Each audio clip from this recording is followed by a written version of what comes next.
Hey, Living Corporate, it's Tristan of Layfield Resume Consulting, and I'm back to bring you another career tip. This week isn't like all the other weeks that I've come to you. We are in the middle of what many are calling riots, but I prefer to call an uprising, rebellion, or revolt due to police brutality that has largely gone ignored and unpunished due to systematic racism and white supremacy. This has proven to be a call to action for many companies to step up and assert their stance on the matter. Some, like Ben & Jerry's, have provided statements that show direct, unwavering support. Others, not so much. I want to talk about why you need to keep an eye on statements made or not made by your current employers and any potential employer you are considering. Over the last couple of years, a cornerstone and conversation starter in both the job search and corporate environments has been company culture.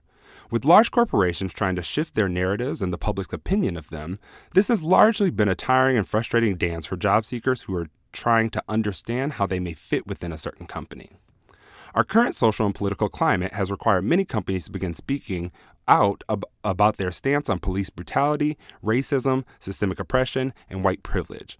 Many are rising to the occasion, but many more companies and organizations are falling short.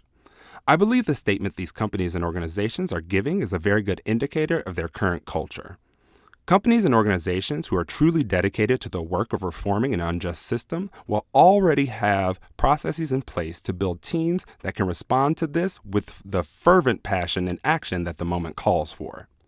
The companies and organizations who simply created a diversity and inclusion statement because they felt pressured or see this work as trendy have provided tone-deaf statements that lack substance, action, and passion. Need an example of a great statement? Look to Ben & Jerry's. For me, they set the standard of how a company responds when they truly value Black lives and the contributions of Black people within their company, because they leave no room for doubt or ambiguity. They understand that the perceived risk of losing customers, members, partnerships, etc. does not outweigh the countless lives lost at the hands of an unjust system. I want to break down the key components of their statement. First and foremost, they called a spade instead of skirting around the issue. They directly stated the words Black Lives Matter, police brutality, racism, and white supremacy. Personally, I'm side-eyeing any statement that misses those four key words and phrases. If a company or organization can't directly name their support, call out the oppressive system, and clearly state the things that led up to this moment, they are likely to only be providing lip service with their diversity and inclusion or social justice initiatives. Second, they named many of our fallen brothers and sisters, including George Floyd, Breonna Taylor, Ahmaud Arbery, Oscar Grant, Eric Garner, Trayvon Martin, and Michael Brown. They even took it all the way back to Emmett Till and provided some classy shade by including Martin Luther King Jr. as another victim of inhumane police brutality. Companies who are giving those generic statements know that saying these names directly can cause quite a stir, so they avoid it, similarly to how they avoid the words I previously talked about.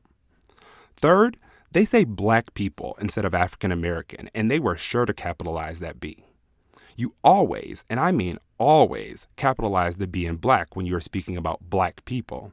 Also, I'm really apprehensive about people or organizations who state they are dedicated to diversity, equity, and inclusion work, but are hesitant to say Black when referencing us. The fourth and final point, they didn't rely solely on their words, but they tied them to action. They called for political, systemic, and structural changes. Words are cool, but action is better. If the company or organization isn't actively changing policies and implementing new ones, breaking partnerships with law enforcement, or donating to organizations doing the work, I question how invested they are in the fight for true justice. Many companies or organizations have not made a statement or made a generic statement that only expresses vague solidarity with the Black community and eludes the specifics of what is wrong, what needs to change, or in what ways they will do anything about it. If you are currently at one of these companies and feel you are in a position to speak up, do so in whatever way you feel is appropriate. If you don't feel you can speak up, I'd encourage you to start reflecting on if this is a place you want to be, and honestly, if they even deserve to have you as part of their team. If you're ready to jump ship, there are plenty of Black resume writers and career coaches that are here to support you in this endeavor.